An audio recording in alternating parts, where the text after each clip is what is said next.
ओम शांति। 17 मई 2024 आज की साकार मुरली रंगीन बड़े बड़े अक्षरों में पढ़ें, सुने और मंथन करें। हम प्रतिदिन प्रातः 6 बजे 4:30 बजे मुरली मंथन करते हैं। आप सभी भी मुरली मंथन में जुड़ सकते हैं। उसके लिए इसी वीडियो के डिस्क्रिप्शन बॉक्स में लिंक दिया हुआ है। यदि आपको लिंक प्राप्त नहीं होता है तो सामने आप वीडियो में एक लाइन चल रही है, उसमें व्हाट्सएप नंबर दिया हुआ है। वहां से आप व्हाट्सएप नंबर नोट करके अपना लिंक मंगा सकते हैं। और यदि आपका प्रश्न है, कोई सुझाव है, तो भी आप व्हाट्सएप पर भेज सकते हैं। कैसे भी आप इस मंथन के साथी बने और सहयोगी बने। ओम शांति। आज की मुरली का सार। मीठा मीठा बाबा कहते, मीठे बच्चे, गृहस्थ व्यवहार में रहते हुए ऐसा ट्रस्टी बनो जो किसी भी चीज में आसक्ति ना रहे। ऐसे ट्रस्टी बनो जो किसी भी चीज में आसक्ति ना रहे, क्योंकि आसक्ति रही तो ट्रस्टी नहीं बन सकता।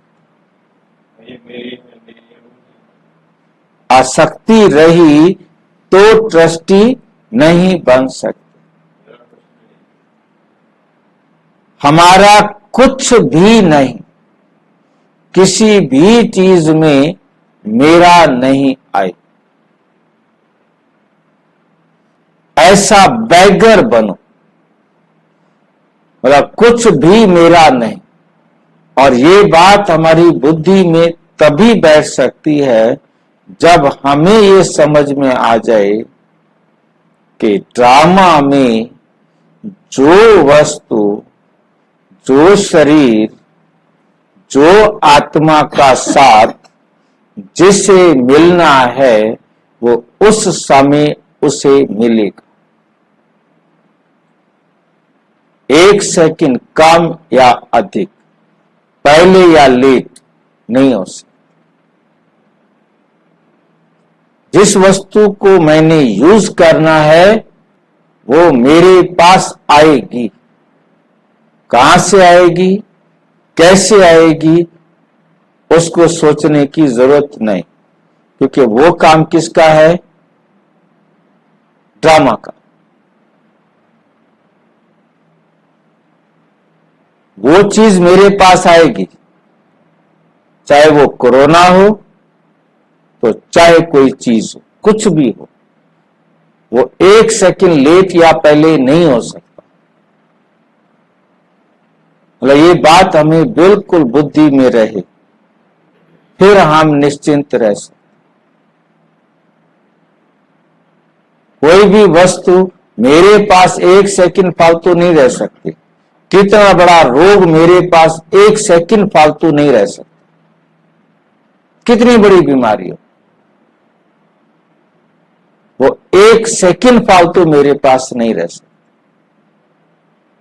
और कोई दुनिया की ताकत, यहां तक कि परमात्मा भी चाहे तो उस बीमारी को 1 सेकंड पहले दूर नहीं कर सकता। 1 सेकंड पहले दूर नहीं कर सकता। बाबा भी दूर नहीं कर सकता। ये बात हमारी बुद्धि में रहे तो हम हलचल में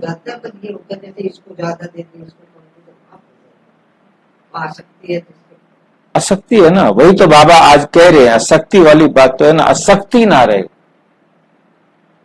आसक्ति है तो वो दुख देगी। आसक्ति हमारे दुख का कारण है। अटैचमेंट ही तो हमारे दुख का कारण है। मतलब हमें बुद्धि में ये क्लियर रहे कि कोई दुख व सुख ना तो 1 सेकंड कम अधिक रह सकते हैं, ना छोड़ सकते।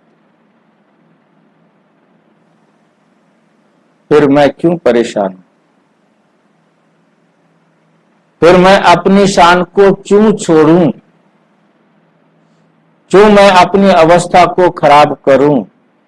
मतलब ये बात बैठकर बार बार हमें समझानी। बिल्कुल, दो बच्चे हैं, एक को मैंने ज्यादा देना है, तो ज्यादा देना है मीन्स क्यों? नहीं, तो वो तो मैं दे रही हूँ, तो इसका मतलब उसके ड्रामा में है, अभी दे रही हूँ मैं। वो बात सारी ठीक है, वो बात सारी ठीक है। मेरे थ्रू जाना है उसके पास, आपके थ्रू जाना है, आपने ही वो उसको फालतू देना है और उसको कम देना है।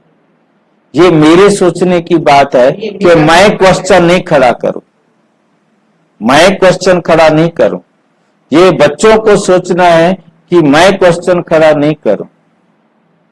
आप अपना रोल कितना ठीक बजा रहे हैं, वो क्वेश्चन आपने अपने ऊपर खड़ा करना है। बाकी क्वेश्चन मैंने खड़े करने हैं, बेटे ने खड़े करने हैं। दोनों बेटों ने ये क्वेश्चन खड़ा करना है यदि दुख से मुक्त होना है। परंतु तो आपका अटैचमेंट है, आप दुखी होंगे, आपका अटैचमेंट चलेगा ना। हाँ बिल्कुल। मतलब जब जो दुखी नहीं होना चाहता उससे ये सोचना है कि मैं राइट हूं या रॉन्ग। परंतु दूसरे ने उसके बारे में नहीं सोचना, नहीं वो सोचेंगे कि मां ने पास खातरी की, उसको ज्यादा दिया, मेरे को कम दिया, वो दुखी रहेंगे, इसी बात से दुखी होंगे वो।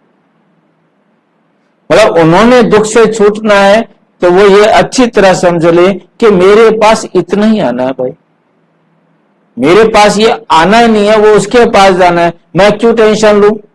वो उसने सोचना है मेरे को कम मिल रहा है, मेरा पार्ट इतना है, मैंने इतना यूज करना है, मैंने इसी कमरे को यूज करना है, और उसने उस कमरे को यूज करना है, इसलिए उसको वो कमरा मिला है, मेरे को ये कमरा मिला है। मुझे जो मिला है मुझे वहां संतुष्ट रहना है। वो दोनों ने अपनी अपनी रीति से सोचना है और आपने अपनी रीति से सोचना है कि मैंने न्याय किया है या अन्याय किया। अब जो न्याय या अन्याय कर रहा है वो खुद ही अपने उस पर फील करेगा, क्योंकि जिससे दुख से दूर होना है उसे अटैचमेंट खत्म करनी है। अटैचमेंट खत्म नहीं करेगा तो वो दुखी रहेगा, उसे दुख से कोई मुक्ति दिला नहीं सकता।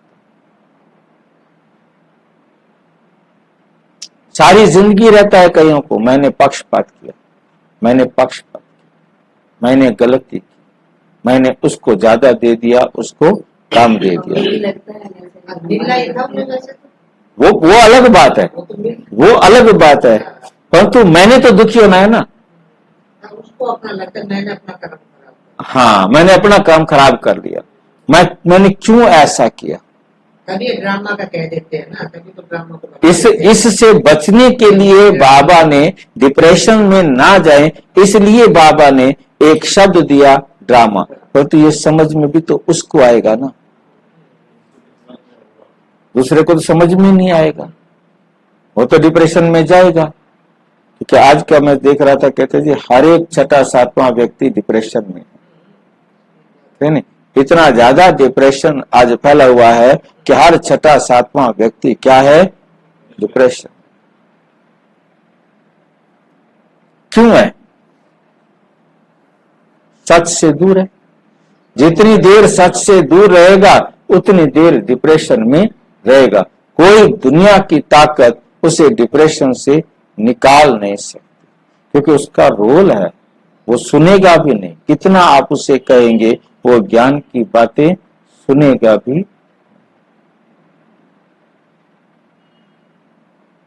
जिसको देना ना चाहे वो भी अपने आप चला जाता है, अपने आप चला जाएगा, बिल्कुल। ऐसा बैगर बन जाओ, सब कुछ यूज करते हुए, सबके साथ रहते हुए बैगर बन जाओ। इस देह में रहते हुए इस देह में मोह नहीं, देह के संबंधियों के साथ रहते हुए उनके साथ मोह नहीं, देह की दुनिया की सारी चीजों को यूज करते हुए उससे मोह नहीं। इस कमरे से उतनी देर जितनी देर हम यहां, बस इस कमरे से जाते ही, इस कमरे से, इस कुर्सी से, इस टेबल से मैं क्या करूंगा? यूज करना है तो कल भी यहां मिलेंगे, यूज नहीं करना है तो नहीं मिलेंगे। मैं ताले लगा के चला जाऊं, जो मर्जी करके चला जाऊं। मैंने यूज करने हैं तो मैं आऊंगा, मैं इनको यूज करूंगा, और मैंने यूज नहीं करना है तो ये बात बुद्धि में जितना हम अपने आप को समझाते जाएंगे उतना हम बैगर बनते। प्रश्न, तुम बच्चों के पुरुषार्थ की मंजिल कौन सी है? मंजिल कौन सी है हमारी? हाँ, आप मरे मर गई दुनिया। तो पहले अब हम अपने आप को चेक करें, क्या हम मर गए हैं? क्या लगता है हम मर गए हैं? नहीं मरे? नहीं मरे ना? कैसे पता लगेगा कि हम मर गए हैं?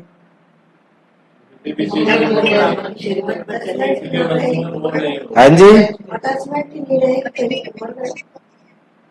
हम मर गए हैं, कैसे पता लगेगा? और दुख का एहसास हो रहा है अभी।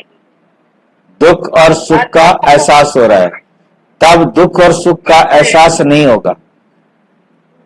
आत्मा कहीं मरती नहीं है। आत्मा नहीं मरती, फिर क्यों कहा बाबा ने कि आप मर जाओ? आत्मा मरती नहीं है, बाबा को अक्ल नहीं है, हमें कह रहा है मर जाओ। आप मरे तो जग मरे। फिर बाबा को पता नहीं है कि हम अमर आत्मा है, फिर बाबा हमें कह रहा है मर जाओ।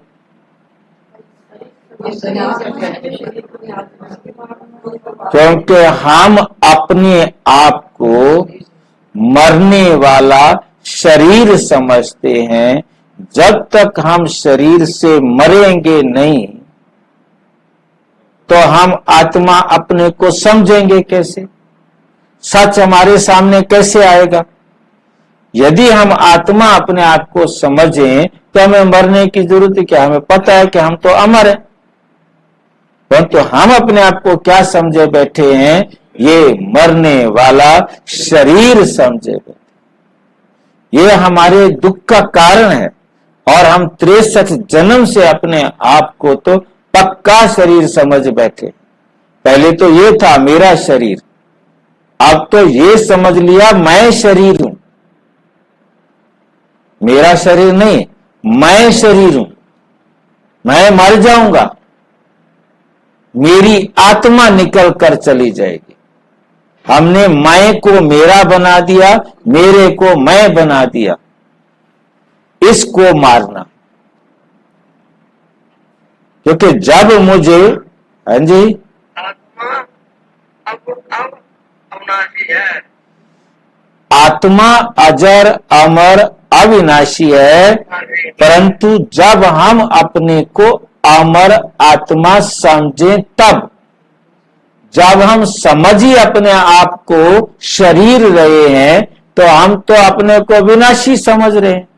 हमें शरीर की मां याद है, शरीर की पत्नी याद है, शरीर का भाई याद है, शरीर का पति याद है, शरीर के संबंधी याद है। तो हम अपने आप को शरीर समझ रहे हैं ना, हम अभी मरे नहीं है ना। हमें बाबा ने कह दिया, बता दिया, हमने जान लिया, हमने समझ लिया, परंतु हमने माना नहीं, हमने स्वीकार नहीं किया। हमने अभी तक भी अपने आप को देह समझ रखा है। जब तक हमें देह और देह के संबंधी याद हैं, तब तक समझ लो हम खुद को भी मरने वाली देह समझे हुए हैं, मरने वाली देह समझे हुए हैं। जब मुझे देह के संबंधी आत्मा दिखाई देंगे, हर अजनबी मुझे आत्मा दिखाई देगा, मुझे स्वयं को लगेगा कि मैं आत्मा। मुझे ये देह अपनी तरफ आकर्षित नहीं करेगी, ये देह मेरे से अपनी मर्जी नहीं चलवाएगी। मुझे ये कहना नहीं पड़ेगा क्या करूं, मेरे शरीर को ये चाहिए, ये मेरे शरीर की आदत है, मैं शरीर की आदत के अधीन हूं। कल बाबा ये समझाएगा, कल समझाएगा अच्छी तरह। आज हमें इतना समझना है कि मैं शरीर के आदत के अधीन हूं, जिसके कारण मुझे कहना पड़ रहा है, मजबूर हूं, क्या करूं, क्या करूं। आदत कैसे बनी?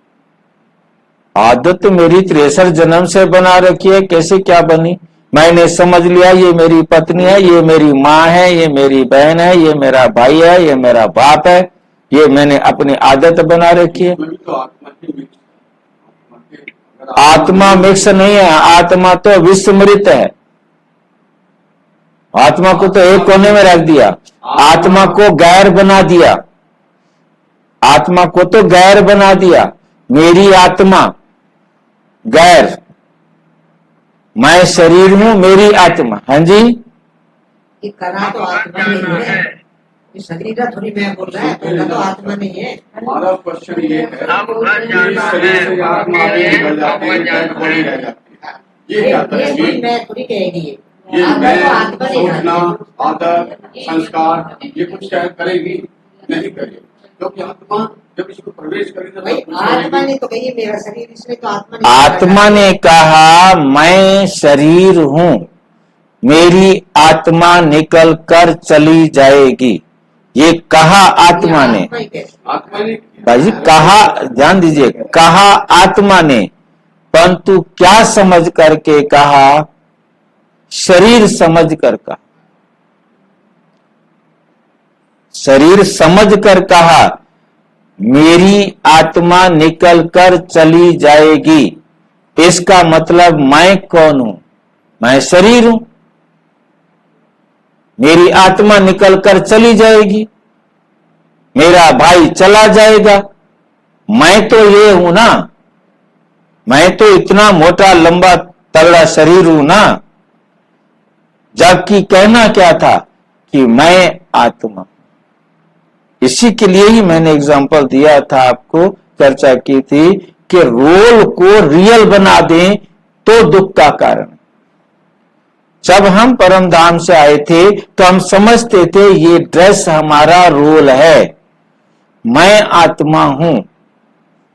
जैसे फिल्म के अंदर दिखाया कि वो पत्नी का रोल और पति का रोल कर रहे हैं, दोनों पति पत्नी किसी और के हैं, वो किसी और का पति है, वो किसी और की पत्नी है, परंतु रोल करते वक्त हमें लग रहा है कि ये रियल में पति पत्नी लगते हैं, परंतु उन दोनों को ये स्मृति है कि हम रियल में पति पत्नी नहीं है, हम केवल रोल कर रहे हैं।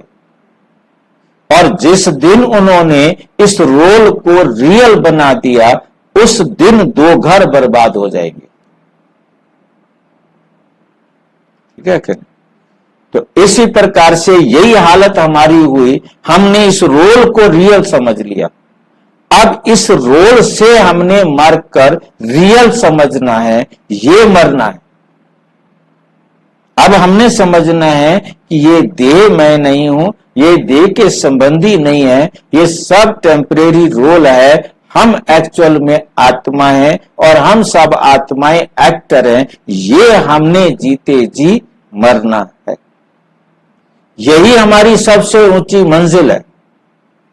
शरीर से ममत्व टूट जाए, इस शरीर से ममत्व टूट जाए,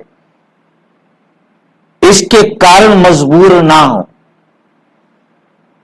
चाहे कितनी बड़ी बीमारी हो, कितनी बड़ी इस शरीर को रोग लग जाए, मेरी खुशी गायब नहीं, मेरे को दर्द नहीं हो। ये अवस्था मरने वाली है। यदि मुझे दर्द हो रहा है तो अभी मैं अपने आप को आत्मा नहीं समझ रहा हूं, मैं शरीर समझ रहा हूं। मेरे शरीर को दर्द है, मेरे पड़ोसी को दर्द है। शरीर मेरा पड़ोसी है ना, मेरे पड़ोसी को दर्द है, उन्हें दो। कहना आसान है, एक कांटा भी लगे तो भला लगे। कहना आसान नहीं, इसको करना आसान है। मतलब ये जब आप अपने आप को समझा देंगे तब लगेगा।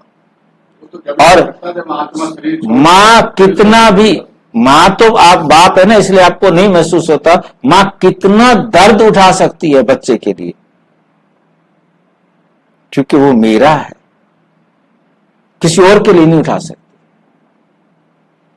1 घंटा नहीं जाग सकती, 10 मिनट नहीं जाग सकती, रोज इसको कमरे से बाहर ले जा, मेरी नींद खराब कर रखी है इसने। मेरा है, उसके लिए सारी रात जाग लेगी, अगला दिन भी जाग लेगी, नहीं सोएगी, चाहे गिरती रहे चाहे पड़ती रहे। मतलब दर्द तब होता है जब हम उसे गैर समझते हैं, तब हम दर्द से मुक्त होते हैं। हम दूसरे के दर्द को महसूस नहीं कर सकते। ऐसे नहीं कहा गया जो वो क्या जाने पीर पराई, जिसके पैर की कभी फटी बवाई, है ना, जिसकी कभी पैर में बवाई ना फटी हो, जिसको कभी दर्द की फीलिंग ना हुई हो, वो दूसरे के दर्द को क्या समझेगा। तो इसलिए हमें बाबा ने बहुत वंडरफुल बताया है, इसको अपने आप को एक्सेप्ट कराना है। जितना जल्दी हम एक्सेप्ट कराएंगे उतना जल्दी हम दर्द से मुक्त हो जाएंगे। है भाई जी। हाँ जी,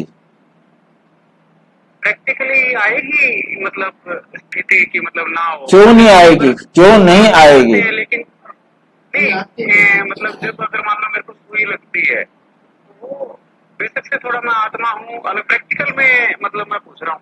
आप आपने सुई का एग्जाम्पल लिया, मैं आपको सुई का एग्जाम्पल देता हूं ना। आपने सुई का एग्जाम्पल लिया है, कितने लोग हैं सुई लगवाने में जरा भी सी नहीं करते, और कितने लोग हैं उधर सुई को देख करके रोना शुरू कर देते हैं, कहते मैं सुई नहीं लगवाऊंगा, मुझे तू गोलियां दे दे, जो मर्जी देना है दे दे, मैं सुई नहीं लगवाऊंगा। बड़े बच्चे की बात नहीं कर रहा हूं, बड़े क्या है, उन दोनों में सिर्फ एक कमांड की तो कमी है। उसने अपने आप को समझा रखा है कि सुई चुभेगा कुछ नहीं होगा, कुछ नहीं होता, और कुछ होता भी नहीं। फिर अब उसने समझा रखा है सुई चुभेगा, तो दर्द उसको पहले से ही दर्द शुरू हो जाता है, सोच सोच करके दर्द शुरू हो जाता है। मैं सुई लगवाता हूं, मेरे को कभी दर्द नहीं होता, मैं कभी हाथ को नहीं हिलाऊंगा, कभी मैं संकल्प नहीं करूंगा, क्योंकि मैंने कमांड दे दी है। और जो खुद को सुई लगाते हैं उन्होंने कमांड दे दी है, शुगर है भाई मुझे पेट में तो सुई लगानी पड़ेगी, बिना उसके खाना नहीं खा सकता हूं, वो खुद ही उठाते हैं, खुद ही पेट में लगा देते हैं, उन्हें कोई दर्द नहीं होता, क्योंकि उन्होंने अपने आप को समझा दिया कुछ नहीं है, ये तो रोज की आदत है, तो करना है। शराब पीने वाले तीखी कड़वी, और आप पी के दिखा दो जरा, गले में घूट टेस्ट करके देखो, आप कहते क्या करते हैं लोग, और इतनी तीखी होती है, सारे गले और छाती को जलाती हुई जाती है। चाहे बीड़ी देख लो, सिगरेट देख लो, पी के देखो, आपको पता लगेगा मुंह कितनी देर तक कड़वा रहता है। मतलब कहने का है कि मतलब मेन बात है सिर्फ हमारे समझाने, हमने सिर्फ एक कमांड देना है। मतलब कितनों को मैंने देखा है जो कहते कर ले ऑपरेशन, काट दे जितना काटना है, कोई बात नहीं, एनेस्थीसिया काम नहीं कर रहा तो कोई बात नहीं, तू काट ले। उसने कमांड दे दिया, कुछ नहीं होगा, ये काट के फेंक देगा, बस थोड़ा सा दर्द होगा, होने दो, हिलाएंगे नहीं हाथ को, क्योंकि हाथ हिलाया तो ज्यादा कट सकता है, इसलिए एनेस्थीसिया दिया जाता है ताकि इसको पता ना लगे और हम आसानी से काट ले। अदरवाइज तो जब एनेस्थीसिया नहीं था, बेहोश करने वाले साधन नहीं थे, तब ऐसे ही ऑपरेशन किया जाता था, बिना एनेस्थीसिया दिए किया जाता था। ये तो बाद में आ गए साधन, तो इस प्रकार से यूज हुआ, पर तो ऑपरेशन करवाते वो थे जो शक्तिशाली होते थे, जो मरने से डरते थे। ठीक है भाई। ऐसा बैगर बनो। दादी ने बिना इंटरनेट ऑपरेशन कराया था, ये तो बहुत ज्यादा पावरफुल हो गया ना। हाँ, और बाबा ने भी करवाया था, बाबा ने ब्रह्मा बाबा ने भी करवाया था ना। ऑपरेशन तो खैर करवाए, मतलब कहने का मतलब यह है कि दर्द, मतलब कहने का मतलब उन्होंने पूछवाया हो तो उनका तो एक अलग रूप था। ऑपरेशन तो सब करवाते हैं, परंतु उनका भी एनेस्थीसिया देकर के हुआ। मतलब वो टाइम जब एनेस्थीसिया खोज में नहीं था, अवेलेबल नहीं था, बेहोश करने की विधि नहीं थी, यानी उस समय जो है ना इस प्रकार से डायरेक्ट ही किया जाता था। भाई कटवाना है तो देख ले, भी दर्द तो होगा ही। ऐसा बैगर बनो जो कुछ भी याद ना आए। पहले ना थोड़ा सा मेरा पढ़ा हुआ है, ऑपरेशन करते थे तो बहुत गहरी चोट लगाते थे, तो उस चोट का दर्द होता था, जहाँ ऑपरेशन करना उनका दर्द कम होता था। ऐसे मतलब सिस्टम था जो भी हाँ, जो भी मतलब विधियां धीरे धीरे डेवलप हुई, मतलब कहने का है कि हुआ आत्मा अशरीरी बन जाए। बस हम समझ लें कि मैं आत्मा हूं, मैं ये शरीर नहीं हूं। शरीर का मुझे कहना मानने की जरूरत नहीं, मुझे शरीर को वो खिलाना पिलाना देना है जो बाबा की डायरेक्शन है। बाकी मुझे इस शरीर का कोई कहना नहीं मानना। कल मुरली में बाबा इसको अच्छी तरह समझाएंगे। बस हमको वापस घर जाना है, ऐसा पुरुषार्थ करना है। ऐसा पुरुषार्थ करने वाले बैगर टू प्रिंस बनते हैं। तुम बच्चे ही फकीर से अमीर और अमीर से फकीर बनते हो। जब तुम अमीर हो तो एक भी गरीब नहीं होता, और जब तुम गरीब हो एक भी अमीर नहीं होता। सारे हमारे साथ चिपके हुए हैं क्या? ऐसा क्यों किया कहा बाबा ने? हम अमीर तो वो अमीर, हम गरीब तो वो गरीब। इसका क्या मतलब हुआ? सत्युग में सारे अमीर रहते हैं, अब सारे गरीब हैं। तब हम अमीर थे तो वो भी अमीर थे, अब हम गरीब हैं तो वो भी गरीब है। ये फार्मूला क्लियर है? मतलब हमें बहुत अच्छी तरह, कोई डाउट है तो पूछो। हमारी अवस्था होती है ना, उसी के हाँ, संसार होता है। जैसी हमारी अवस्था होती है उस समय समान अवस्था वाले ही होते हैं। बस थोड़ा फर्क इसलिए दिखाई देता है कि कोई पहले कर्म करके दुख या सुख दे रहा है, कोई पहले दुख या सुख ले रहा है, उसके बाद उसने अगली बार पूरा करना है। बस बाकी कोई फर्क नहीं होता। ये नहीं कि उनकी अवस्था में कोई बहुत बड़ा अंतर है, कोई अंतर नहीं। सेम अवस्था वाली आत्माएं आती हैं। जब 70% वाले हैं, 75% वाले हैं, त्रेता आ गया, खत्म बात। 75% के बाद त्रेता वाली सारी आत्माएं हैं। सत्युग वाली भी आत्मा त्रेता में, नई आने वाली आत्मा भी त्रेता में। जब द्वापुर आ गया तो सत्युग त्रेता वाली आत्मा भी द्वापुर में, और जो द्वापुर वाली आत्मा है वो भी आ गई। कलयुग आ गया तो सारी आत्माएं कलयुग में आ गई, सब 25% से कम हो गई, और 25% से कम वाली नीचे आ गई। बस संसार एक जैसा ही रहता है, बस थोड़ा बहुत कर्मों का हिसाब किताब से पहले पीछे का चक्कर रहता है, और कुछ भी नहीं होता। इसको ऐसे कह सकते हैं, जो सुबह है ना वो सबके लिए सुबह है, हाँ, दोपहर है वो सबके लिए दोपहर है। एक जैसी नाम है, एक जैसा। थोड़ा बहुत महसूस कैसे करते हैं वो एक अलग बात है। हाँ जी, बिल्कुल। उनके अपने अवस्था और साधनों से उसका अंतर पड़ेगा। करने की तो ज्यादा लगती है, तो वो होकर फिक्र भी है। जब तुम परसेंटेज को थोड़ा सा करना डिफाइन। जैसे मान लो आप 73 तक पहुंचते हैं, 75% हमें आप बताते हो सोल कौन सी है, 25% दे अभिमान। तो मतलब उसको मैं किस वजह से, मतलब मैं उस समय अपने आप आत्मा नहीं समझ रहा हूँ या बीच बीच में भूल रहा हूँ? भूल रहे होंगे, थोड़ा थोड़ा भूलेंगे। हम उस रोल में जाएं, जो पति पत्नी वाला रोल है, हम उस रोल में जाएं। हम पहले दिन समझते रहे कि भी ये पत्नी का रोल कर रही है, मैं पति का रोल कर रहा हूं, ऐसा समझते रहे। धीरे धीरे उसके देह का आकर्षण एक दूसरे को खींचता गया, और धीरे धीरे वो आकर्षित हो गए और पति पत्नी बन गए। जैसे फिल्मों में आपने देखा बहुत सारे हीरो हीरोइन का रोल करते करते बाद में उन्होंने शादी कर ली, कोई शादी नहीं कर पाए। मतलब ये एकदम में नहीं हो गया, परंतु धीरे धीरे उनको ऐसा एहसास होने लगा और उन्होंने कर लिया। अब कई जो है ना आज तक रो रहे हैं, नहीं कर पाए, पार्ट है उनका, परंतु उनकी आकर्षण तो बनी ना। ओम शांति। बाप बच्चों से पूछते हैं कि आत्मा सुनती है या शरीर सुनता है? आत्मा सुनती है शरीर के द्वारा, आत्मा सुनती है शरीर के द्वारा। बच्चे लिखते भी हैं, ऐसे है फलाने की आत्मा बाप दादा को याद करती है, फलाने की आत्मा आज फलानी जगह जाती है।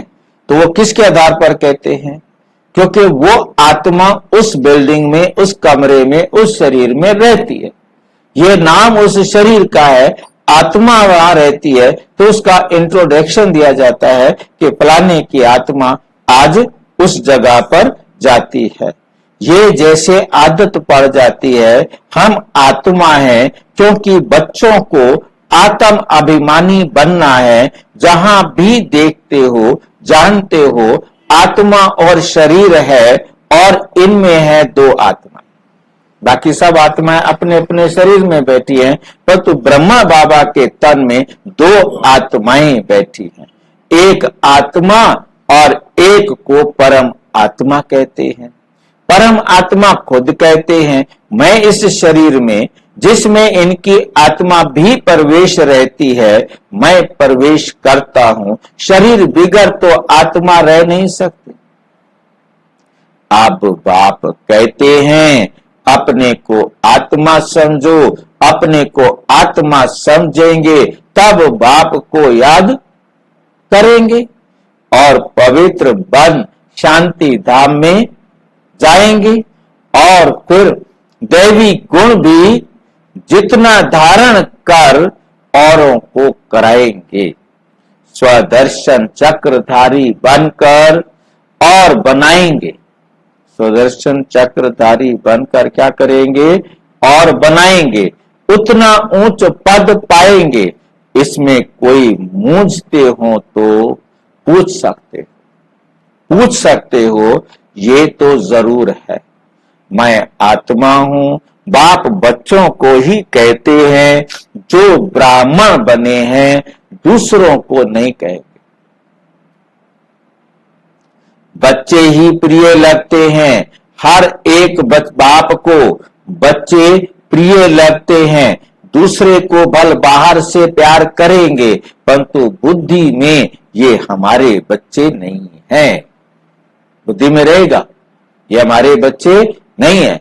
मैं बच्चों से ही बात करता हूं, बाबा कह रहे मैं बच्चों से ही बात करता हूं, क्योंकि बच्चों को ही पढ़ाना है। बाकी बाहर वालों को शिव बाबा खुद कह रहे, अपने लिए कह रहे, यानी अपने लिए स्पष्ट कर रहे हैं कि मैं भी अपने बच्चों को पढ़ाता हूं, जबकि बच्चे सारे मेरे हैं। शिव बाबा के सारे बच्चे हैं ना, वो तो किन को पढ़ा रहे हैं? बाबा की ले। हाँ, मैं बच्चों से ही बात करता हूं, क्योंकि बच्चों को ही पढ़ाना है। बाकी बाहर वालों को पढ़ाना तुम्हारा काम है मेरे बच्चे। और तो वो ड्यूटी आपकी है कि आपने जाकर के उनको पढ़ाना है। कोई तो झट समझ जाते हैं कि ठीक है जी हमारी ड्यूटी है, जो हमारे बाप की ड्यूटी हमारी ड्यूटी, और हम अब ढूंढें, मंदिरों में जाएं, पार्कों में जाएं, इधर जाएं उधर जाएं, कहां जाएं जहां बाबा के बच्चे मिले और उनको बाबा का संदेश दे। कोई तो झट समझ जाते हैं, कोई थोड़ा समझ कर चले जाते। ठीक है, अच्छा है, बहुत अच्छा, टाइम नहीं है आगे से आने। फिर जब देखेंगे यहां तो बहुत वृद्धि हो रही है, तब आएंगे, देखिए तो सही, तुम ये समझाएंगे कि बाप सभी आत्माओं व बच्चों को कहते हैं मुझे याद करो। बाबा सभी आत्माओं को, पढ़ा बेशक हमें रहे हैं परंतु कह सभी आत्माओं को रहे हैं कि माम एकम, मुझ एक को ही याद करो।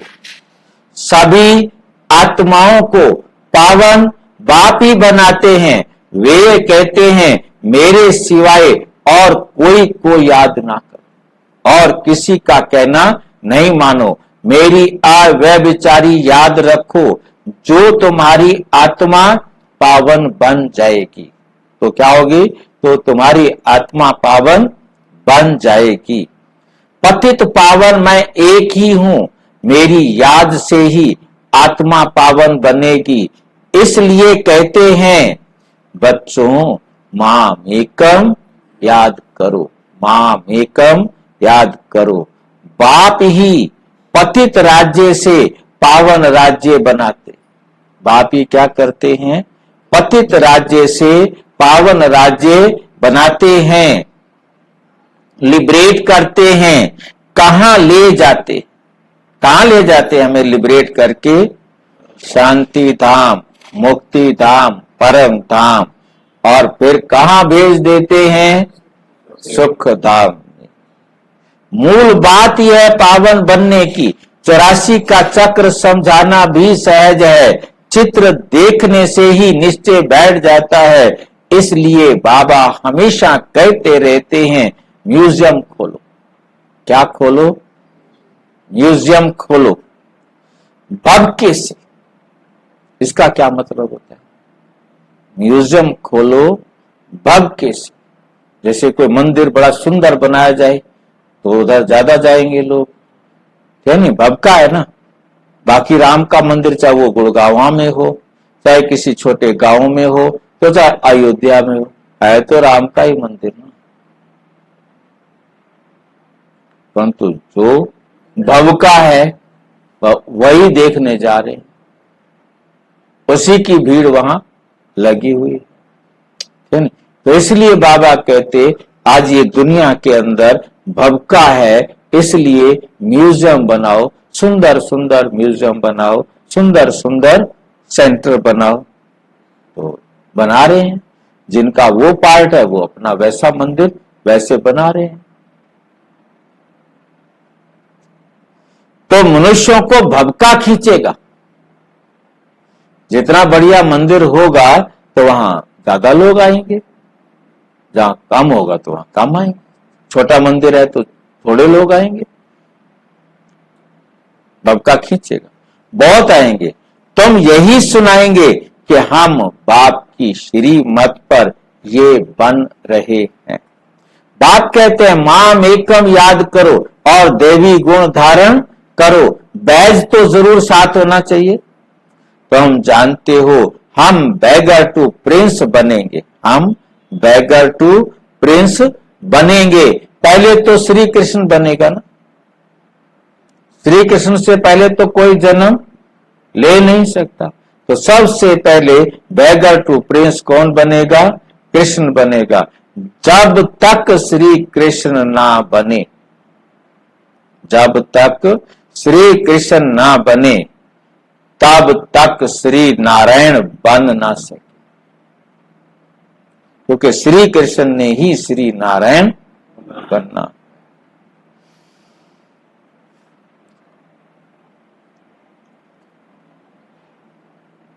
इनमें दोनों चित्र है। बच्चे से बड़ा हो तो नारायण नाम मिले, तो इनमें दोनों चित्र हैं। किसमें दोनों चित्र हैं? दिखाई दे रहे हैं किसी चित्र में दोनों?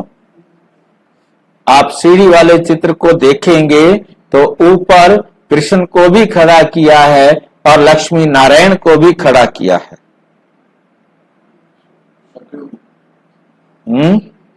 हाँ, सतयुग में दोनों को खड़ा किया है। सतयुग में, सतयुग में राधा कृष्ण ऊपर खड़े हैं और लक्ष्मी नारायण थोड़ा नीचे खड़े हैं, क्योंकि राधा कृष्ण बच्चे हैं, उनको ऊपर दिखाया, जवान में दिखाया है, बच्चे नहीं दिखाया, युवा में दिखाया है, प्रौढ़ अवस्था हम जिसे कह सकते हैं। और फिर लक्ष्मी नारायण, तो वो झाड़ के चित्र में कृष्ण को दिखाया है बच्चा, साथ में देख रहे हैं ना, झाड़ के चित्र में कृष्ण बच्चा है और वहां युवा है। तो और फिर नीचे आप देख रहे हैं सतयुग में राधा कृष्ण दिखाए हैं प्रौढ़ अवस्था में। यहां लक्ष्मी नारायण नहीं दिखाए, वहां दिखाए हैं सीढ़ी के चित्र पर। मतलब सारी चीजें एक जगह नहीं दिखा सकते थे। मतलब समझना है कि वही बचपन वाला कृष्ण जब सतयुग में आते हैं तो वो आता है, परंतु उसका नाम क्या हो जाता है? लक्ष्मी नारायण हो जाता है। राधा कृष्ण सतयुग में आए, परंतु उनका नाम क्या हो गया? लक्ष्मी नारायण। राधा कृष्ण की आत्मा। हाँ, आत्मा आई और शरीर पहनकर खड़ी हो गई। तुम ये बनते हो, अभी तुम सब बैगर बने हुए हो। बाबा ने सर्टिफिकेट दे दिया है सबको, सबको सर्टिफिकेट दे दिया, और सर्टिफिकेट दे करके हर एक सो। हाँ जी, भाई जी, अभी तो सबसे पावर बनते हो। ये ब्रह्मा ब्रह्मा कुमारियां भी बैगर्स हैं। भाई जी, क्वेश्चन था इसमें। हाँ जी, भाई जी, क्वेश्चन था ये बताना कि जैसे देखो, अब आप वही मान रहे हैं, आपने पीछे डेलीब्रेट भी हुआ था कि राधा कृष्ण है ना, ये संगम युग वाले सतयुग पे हैं। प्रैक्टिकली यहाँ पे नाम तो कृष्ण और राधे तो है ही नहीं, उस रूप में चल रहे हैं ना। और जब सतयुग प्रैक्टिकली आया तब वो अपने नारायण हो गए। तो इसलिए इनका लक्ष्मी नारायण नाम ही क्यों रखा? नाम राधे कृष्ण, तो प्रैक्टिकली राधे कृष्ण किसी ने बोला ही नहीं। ऐसा है कि ये वही बात जो कल आपने जानी थी, नोन टू अननोन में ले जाना है ना। अब यदि यहां पर राधा कृष्ण की जगह पर बता दे कि उनका नाम राजेश और राजेश्वरी था, तो कोई भी मानेगा नहीं कि इनका धर्म अलग है, भैया जाओ उधर जाके देखो, कोई भी सुनने वाला नहीं मिलेगा, सही है ना। तो इसलिए नोन टू है, बात ठीक है। नॉन टू अननोन में ले जाने के लिए, हाँ मैं ये कह रहा हूँ सर, मेरा क्वेश्चन ये है, बिल्कुल ठीक कह रहे हैं आप, लेकिन इनको राधा कृष्ण बोलना कब गया? मतलब मैं तो अब ये देख रहा हूँ पूरे 5000 के चक्कर को, उनको राधा कृष्ण तो बोला ही नहीं गया किसी स्टेज पे भी। बिल्कुल ठीक बात है। ये सिर्फ हमारे जो ग्रंथ, ये भागवत में लिखी गई 2000 साल पहले, थे न, शुकदेव ने भागवत लिखी, तो उसमें इसका जिक्र आया। इससे पहले कहीं भी जिक्र नहीं मिलता, चारों वेद इससे पहले किसी किताब में नहीं मिलता। आप जिक्र कर रहे हो, किताब में जिक्र कब हुआ? ये भागवत में हुआ, और ये लिखा शुकदेव जी ने, व्यास के बेटे ने, राधा कृष्ण का जिक्र। ठीक है भाई, है नहीं? ठीक है, क्लियर भाई, थैंक यू भाई। तो बैगर अर्थात जिनके, राम का भी नाम इससे पहले नहीं है, रामायण से पहले कहीं राम का नाम नहीं है, ये जो कृष्ण की आत्मा और कृष्ण का नाम भी। हाँ जी, मेरा क्वेश्चन है, राधा जो कृष्ण है, कृष्ण की आत्मा जो है लक्ष्मी नारायण बनती है, क्या हाँ। लक्ष्मी नारायण की आत्मा ही श्री राम और जो ना नहीं सीता बनती? नहीं नहीं, वो अलग। बनती है, परंतु जैसा समझ रहे हो वैसे नहीं। इसलिए इनको बहुत ध्यान से समझ, क्योंकि मुरली में बहुत गहराइयां हैं, और मुरली में बाबा अपने अपने टाइम पर बता जाता है, क्योंकि एक एक लाइन कहीं कहीं बताता है। बाबा ने कहा जो सतयुग में लक्ष्मी नारायण है, वही त्रेता में राम सीता बन जाते हैं। नहीं, गलत है, गलत अर्थ ले लिया आपने। मैं यही अर्थ लेता रहा, मैं यही वीडियो बनाता रहा, यही समझाता रहा। हर एक जितने भी नर नारी थे वो सब लक्ष्मी नारायण थे, वो सारे के सारे राम सीता बन गए, समझ रहे बात को। परंतु जो नारायण राजा था वो हर बार उसने ठेका ले रखा है क्या? वही बनता है, वही हाँ, बनेगा, हाँ, वही हाँ, बनेगा, वही वहाँ आएगा। हाँ, लाइन समझना है। मतलब लक्ष्मी नारायण तो सभी, प्रजा भी लक्ष्मी नारायण है, राजा भी लक्ष्मी नारायण है। तो त्रेता सब शुरू होगा, सभी राम सीता हो जाएंगे, सभी पुरुष राम, सभी स्त्रियां सीता हो जाएंगी, ठीक है नहीं। लक्ष्मी नारायण कोई अपने साथ नहीं रखेगा कि कोई लक्ष्मी नहीं बुलाएगा। हालांकि आज तक हमारा संस्कार बना हुआ है कि हम दुल्हन को लक्ष्मी के रूप में स्वीकार करते हैं कि लक्ष्मी को घर ले आए हैं, लक्ष्मी। पर तो थोड़ी देर बोलते हैं, उसके बाद थोड़ी देर बाद नाम उसका वही होता है जो उसके शरीर का नाम है। तो लक्ष्मी क्या क्यों कहा गया? क्योंकि संस्कार बना हुआ है। तो ये संस्कार हमारा बनाया गया, भक्ति में भी बनाया गया संस्कार। वो आत्मा नहीं है। परंतु सारे धर्मों में लक्ष्मी के नाम से नहीं बुलाते। जो सनातन धर्म वाले हैं वो उनको कहा जाता है कि ये इनकी पूजन लक्ष्मी नारायण के रूप में करो। मतलब दूल्हा आता है तो उसको नारायण की तरह उसका वेलकम करते हैं, और दुल्हन आती है तो उसको लक्ष्मी की तरह उसका घर में वेलकम करते हैं। सारे पुरुष और औरतें मतलब सीताराम की तरह इंडिकेट, मतलब उनको इंडिकेट किया गया कि उनके संस्कार होंगे। नहीं, उनका नाम, जैसे बात मैंने आपको समझाया था, जैसे मुगल भारत में आए, जो मुगलों के संपर्क में आए, उन्होंने औरत मर्द बोलना शुरू कर दिया। जो अंग्रेजों के संबंध में आए, उन्होंने मिस्टर मिसिस बोलना शुरू कर दिया। और जो हिंदी के संपर्क में आए, उन्होंने स्त्री पुरुष बोलना शुरू कर दिया। समझ में आ रहा है? तो इसी प्रकार जो सतयुग की भाषा थी, वहां स्त्री को लक्ष्मी कहा जाता था, पुरुष को नारायण कहा जाता था। जब त्रेता आया, भाषा में परिवर्तन आया, तो हर स्त्री को सीता कहा गया, हर पुरुष को राम कहा गया, हर पुरुष को। ये नहीं कि दशरथ का बेटा राम। सही बात। हाँ जी बोलो। आत्मा कोई विशेष है या नॉर्मली आत्मा है? भाई जी एक इसमें क्लैरिफाई करेंगे एक चीज और। हाँ हाँ। ये किसमें है ना, जैसे मेरे को ये याद आ रहा है वाणी के अंदर ना, मतलब ये भी आया हुआ है कि एक बार जो कोई गद्दी पे बैठ जाता है, इसी कंटेक्स्ट में बोल रहा हूँ कि एक बार जो गद्दी पे बैठ जाता है वो प्रैक्टिकली ये 2500 साल हो गया, उसमें दोबारा गद्दी पे नहीं आता। मतलब इसको ये प्रूव करने के लिए नहीं, ये इस लाइन में थोड़ा सा चेंज करना है। मतलब ये लाइन ऐसे है कि ये मतलब जो राजा जो भी रूप है, ये रूप के लिए, गद्दी पर बैठने के लिए नहीं है। पर तो ये नहीं है कि उसने ठेका ले रखा है हर बार गद्दी पर बैठेगा।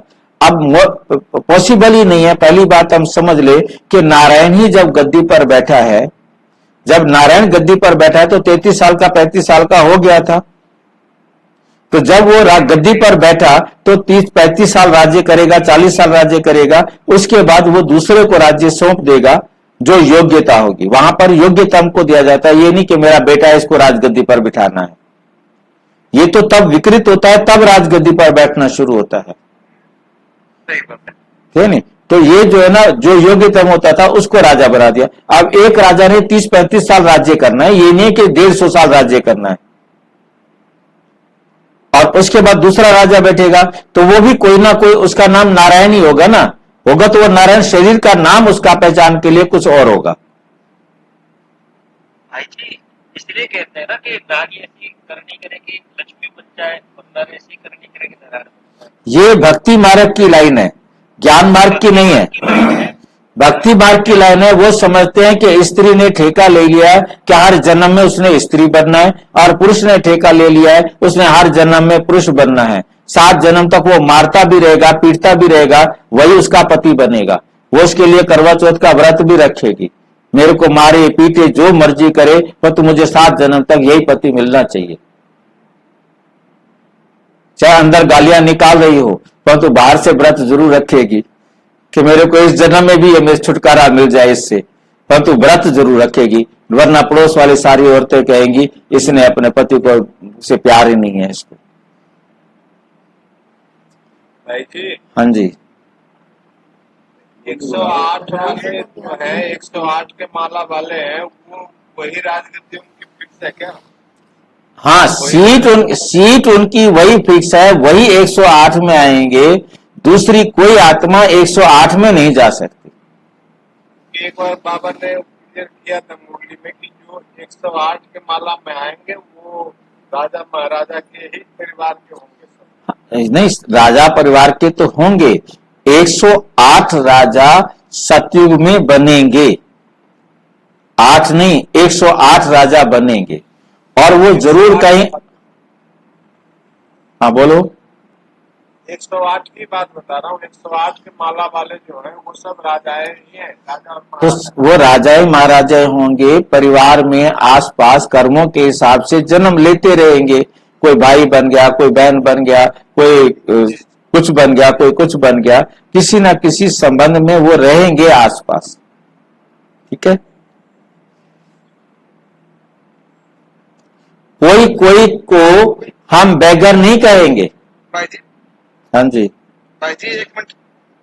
आज मुरली का क्या होगा? अपना रामायण और जो महाभारत है ना, इसके जो भाई जी, 27 इसको बात आता है, मुरली बीके राजीव गुप्ता है, पार्ट विंग के हेड है, तो जान- उसकी क्लासेस के जानता हूँ, देखा है मैंने उनको देखा है मैंने। तो हम बेगर नहीं कहेंगे, ये बाबा तो है सबसे बड़ा बेगर। इसमें पूरा बेगर बनना होता है। गृहस्थ व्यवहार में रहते आसक्ति तोड़नी होती है। तुमने ड्रामा अनुसार आसक्ति तोड़ दी है। निश्चय बुद्धि ही जानते हैं, हमारा जो कुछ है वो बाबा को दे दिया। कहते भी है ना, हे भगवान आपने जो कुछ दिया तेरा, तुझको अर्पण क्या लागे मेरा। वो आपका ही है, हमारा नहीं है। वे तो होता है भक्ति मार्ग। उस समय तो बाबा दूर था, अब बाबा बहुत नजदीक है। सामने उनको बनना है, सामने उनका बनना। अब तो हमने सामने उनका बनना होता है। तुम कहते हो बाबा के शरीर को नहीं देखना, ब्रह्मा बाबा के शरीर को नहीं देखना।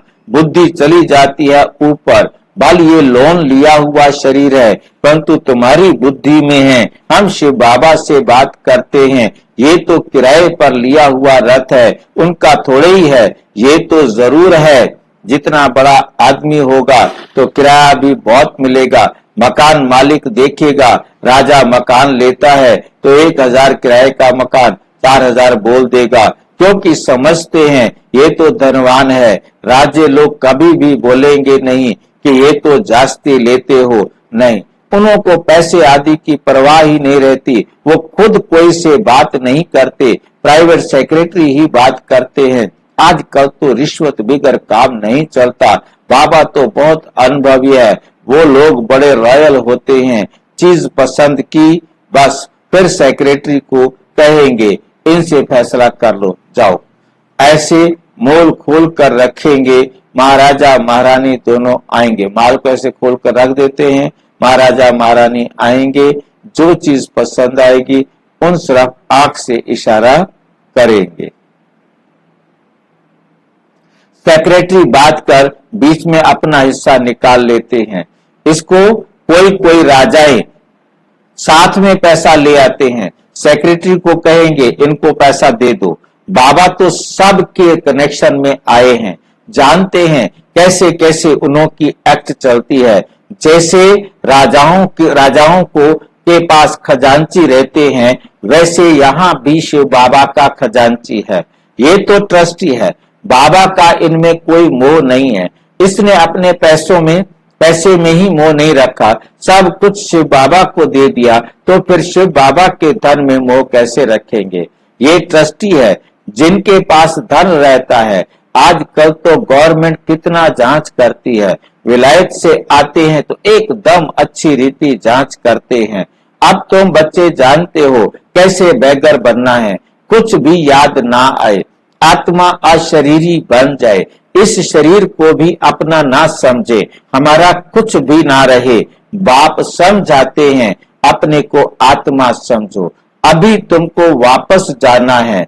तुम जानते हो बेगर कैसे बनना होता है। शरीर से भी ममत्व टूट जाए, आप मुए मर गई दुनिया, ये मंजिल है। समझते हो बाबा ठीक कहते हैं।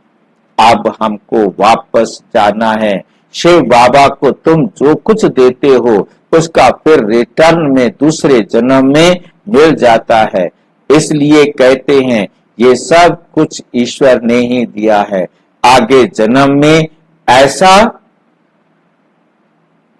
अच्छा कर्म किया है जिसका फल आज मिल रहा है। शिव बाबा रखता किसकी भी नहीं है। बड़े बड़े राजाएं जमींदार आदि होते हैं तो उनको नजराना भी देते हैं, फिर कोई नजराना लेते हैं, कोई नहीं लेते हैं। गिफ्ट, वहां तो तुम कुछ भी पुण्य नहीं करते हो, क्योंकि वहां तो सबके पास बहुत है। दान किसको करेंगे? गरीब तो वहां होते नहीं, गरीब तो वहां कोई होते ही नहीं। तुम ही फकीर से अमीर और अमीर से फकीर बनते हो। कहते हैं ना, इनको तंदुरुस्ती बख्शो, कृपा करो, ये करो। आगे शुरू में भी शिव बाबा से ही मांगते थे, फिर व्यभिचारी बन गए हैं तो सबके आगे जाते रहते हैं। कहते हैं झोली भर दो, कितने पत्थर बुद्धि हैं। कहते भी हैं पत्थर बुद्धि से पारस बुद्धि बनाते हैं। कितना तो तुम बच्चों को खुशी बहुत रहनी चाहिए। गायन भी है, अति इंद्रिय सुख पूछना हो तो गोपी वल्लभ की गोप गोपियों से पूछो। किसको बहुत फायदा होता है तो बहुत खुशी होती है, तो तुम बच्चों को भी बहुत खुशी रहनी चाहिए। तुमको 100% खुशी थी, फिर घटती गई, अब तो कुछ भी नहीं। अब तुम्हारी खुशी भी गायब, सबकी खुशी गायब। पहले थी बेहद की बादशाही, फिर होती है हद की राजाई, अल्पकाल के लिए। अब बिरला के पास कितनी ढेर मिल्कियत है, मंदिर बनाते हैं, उससे कुछ भी नहीं मिलता। गरीबों को थोड़े ही कुछ देते हैं। मंदिर बनाकर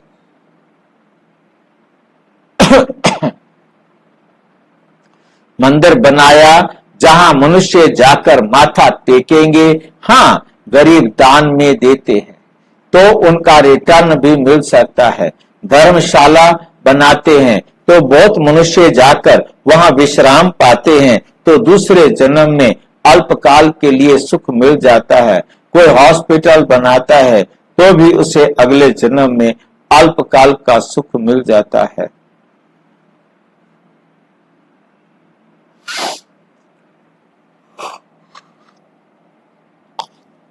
एक जन्म के लिए सुख मिलेगा अल्पकाल का, पर तो एक जन्म के लिए। तो बेहद का बाप बच्चों को बैठ समझाते हैं, इस पुरुषोत्तम संगम युग की बहुत महिमा है, तुम्हारी भी बहुत महिमा है। जो तुम पुरुषोत्तम बनते हो, तुम ब्राह्मणों को ही भगवान आकर पढ़ाते हैं। वही ज्ञान का सागर है, इस सारे मनुष्य सृष्टि रूपी वृक्ष का बीज रूप है। सारे ड्रामा के आदि मध्य अंत का राज समझाते हैं। तुमसे पूछेंगे क्या तुमको पढ़ाते हैं? बोलो, क्या ये भूल गए हो? गीता में भगवानो वाच है ना, मैं तुमको राजाओं का राजा बनाता हूं। इसका अर्थ तुम अभी समझते हो। पतित राजाएं पावन राजाओं की पूजा करते हैं, इसलिए बाप कहते हैं तुमको राजाओं का राजा बनाता हूं। ये लक्ष्मी नारायण स्वर्ग के मालिक थे ना, स्वर्ग के देवताओं को द्वापर कलयुग में सब नमन पूजन करते हैं। इन बातों को तुम समझते हो, इन बातों को तुम समझते हो। भक्त लोग कुछ भी समझते थोड़े हैं, वे तो सिर्फ शास्त्रों की कहानियां पढ़ते सुनते रहते हैं। बाप कहते हैं तुम जो गीता आधा कल्प से पढ़ते सुनते आए हो, उससे कुछ प्राप्ति हुई? पेट तो कुछ भी भरा नहीं, अभी तुम्हारा पेट भर रहा है। तुम जानते हो ये पाठ ही एक बार चलता है। खुद भगवान कहते हैं मैं इस तन में प्रवेश करता हूं। बाप इनके द्वारा बोलते हैं तो जरूर प्रवेश करेंगे। ऊपर से डायरेक्शन देंगे, क्या कहते हैं? मैं सन्मुख आता हूं, अभी तुम सुन रहे हो। ये ब्रह्मा भी कुछ नहीं जानते थे, अभी जानते जाते हैं। बाकी गंगा का पानी पावन करने वाला नहीं है। ये है ज्ञान की बात। तुम जानते हो बाप तो बाप हो, तुम जानते हो बाप सन्मुख बैठे हैं। तुम्हारी बुद्धि अब ऊपर में नहीं जाएगी। ये है उनका रथ। इनको बाबा बूट भी कहते हैं, डिब्बी भी कहते हैं। इस डिब्बी में वे हीरा है। कितनी फर्स्ट क्लास चीज है, इनको तो रखना चाहिए। सोने की डिब्बी में गोल्डन एज डिब्बी बनाते हैं। बाबा कहते हैं ना, धोबी के घर से गई छू, धोबी के घर से गई छू। छू का मतलब क्या होता है? आपने कपड़े धोते हुए देखा हो, धोबी को आवाज निकालते हैं, है नहीं? हाँ, वो छू बोलते हैं और उससे क्या होता है? कपड़े को मारते हैं, छू छू छू। यानी क्या छू हो गया? मैल गायब, मैल खत्म। कपड़े में से मैल क्या हो गई? खत्म। और बाबा कैसे इसको ट्विस्ट करता है, कैसे इसको बदलता है? वो छू नहीं है, वो शिव है, वो शिव मंत्र है, जिस मंत्र से तुम्हारी सारी मैल निकल जाए। कहाँ बदल दिया बाबा ने, है ना? ऐसे कर, हाँ, कहते वो शिव मंत्र है। एक मुरली में बाबा ने ये बात आज नहीं कह रहे हैं, वो तो एक मुरली में बाबा ने कहा वो छू मंत्र नहीं होता, वो शिव मंत्र होता है। यानी इनको कहते हैं छू मंत्र। छू मंत्र से सेकंड में जीवन हो, सारी मैल खत्म, सारे अवगुण खत्म। इसलिए उनको जादूगर भी कहते हैं। सेकंड में निश्चय हो जाता है हम ये बनेंगे। ये बातें अभी तुम प्रैक्टिकल में सुनते हो। पहले जब सत्यनारायण की कथा सुनते थे तो ये समझते थे क्या? तब तो नहीं जानते थे इतनी बातें कि इस समय तो कथा सुनते हैं। उस समय विलायत स्टीमर आदि याद रहता है। सत्यनारायण की कथा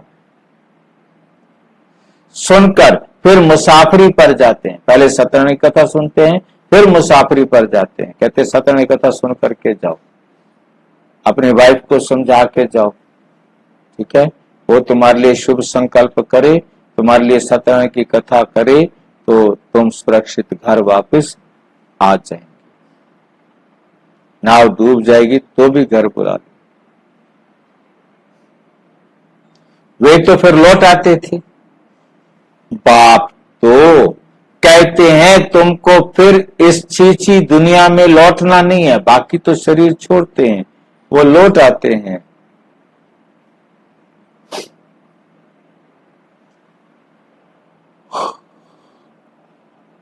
तुमको फिर इस छीछी दुनिया में लौटना नहीं है। भारत अमरलोक स्वर्ग देवी देवताओं का राज्य था। ये लक्ष्मी नारायण विश्व के मालिक थे, मालिक है ना। इनके राज्य में पवित्रता सुख शांति थी।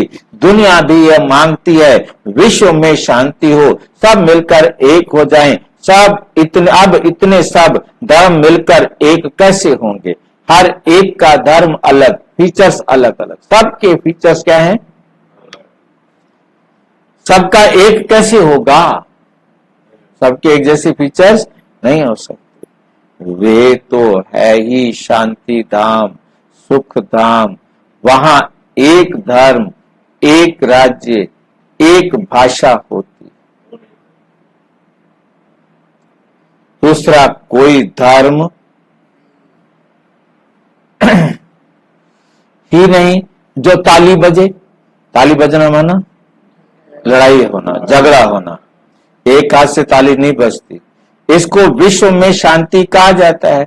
अभी तुम बच्चों को बाप पढ़ा रहे हैं, ये भी जानते हो सब बच्चे एक रस नहीं पढ़ते हैं, नंबर वार पुरुषार्थ अनुसार ही पढ़ते। राजधानी स्थापन हो रही है। बच्चों को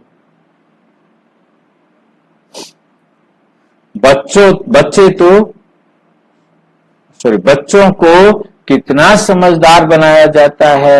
यह है ईश्वरीय यूनिवर्सिटी। भक्त लोग समझते नहीं। अनेक बार सुना भी है, हे भगवानो वाच। क्योंकि भगवान किसे कहा जाता है? जो पांचों तत्वों को कंट्रोल करता है। भगवान वाच, क्योंकि गीता ही भारतवासियों का धर्म ग्रंथ।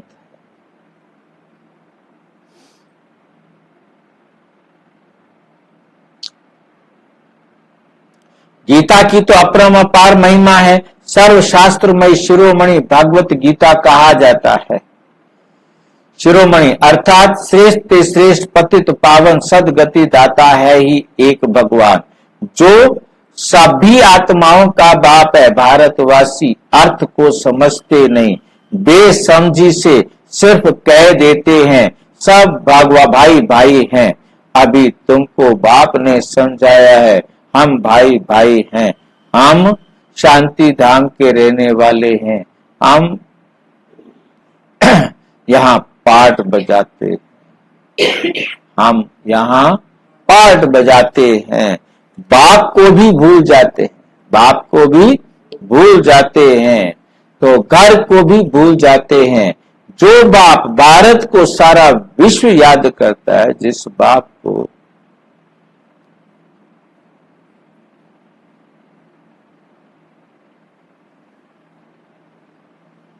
जो बाप भारत को सारे विश्व का राज्य देते हैं, उनको सब भूल जाते हैं। ये सब राज बाप ही समझाते हैं। जब सारे राज समझ जाए, उसके बाद सारे राज समझ में आ जाए, उसके बाद अच्छा मीठे मीठे सिक्की लदे बच्चों प्रति माता पिता बाप दादा का याद प्यार और गुड मॉर्निंग। रूहानी बाप की रूहानी बच्चों को नमस्ते। हम रूहानी बच्चों की रूहानी बाप दादा को नमस्ते नमस्ते।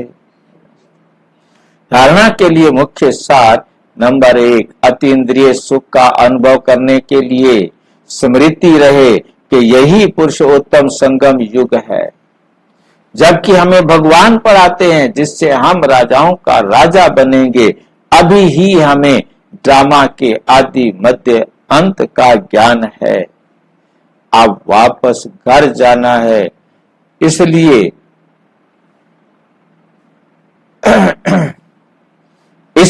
इस शरीर से भी पूरा बैगर बनना है। इसे भूल अपने को अशरीरी आत्मा समझना है। वरदान, सदा संतुष्ट रहे। अपनी दृष्टि वृत्ति कृति द्वारा संतुष्टता की अनुभूति कराने वाले सर्व संतुष्ट भाव।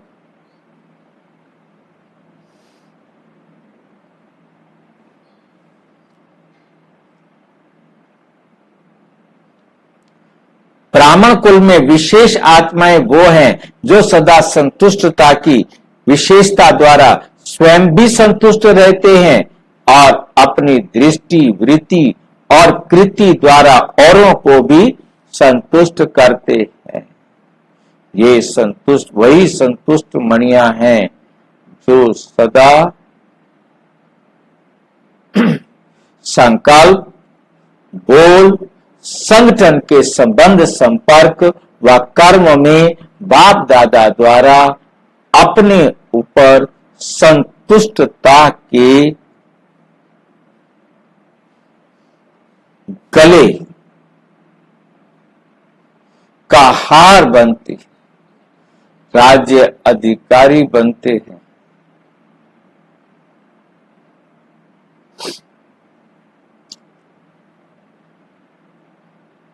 और भक्तों को सिमरन की माला, भक्तों के लिए सिमरन की माला बनती है। अब जितना उन्हें यमराज याद करेगा, है ना, जैसे जैसे उनको समझ में आता जाएगा तो उनकी बुद्धि से सारे पाप निकलते जाएंगे और सारे क्या बन जाएंगे? सिमरन की माला का यह मतलब समझ में आया? लाइन भक्तों के सिमरन की माला बनती है। जो आत्माएं अभी विजयी बनेंगे, 108 में आएंगे, वो उनकी माला बनेंगे, जिसको सारे सिमरण करेंगे। स्लोगन है, निगेटिव और वेस्ट को समाप्त कर मेहनत मुक्त बनो। अपने अंदर से नेगेटिव और वेस्ट को निकालो तो आप पे ही मेहनत मुक्त बन जाएंगे। ओम शांति।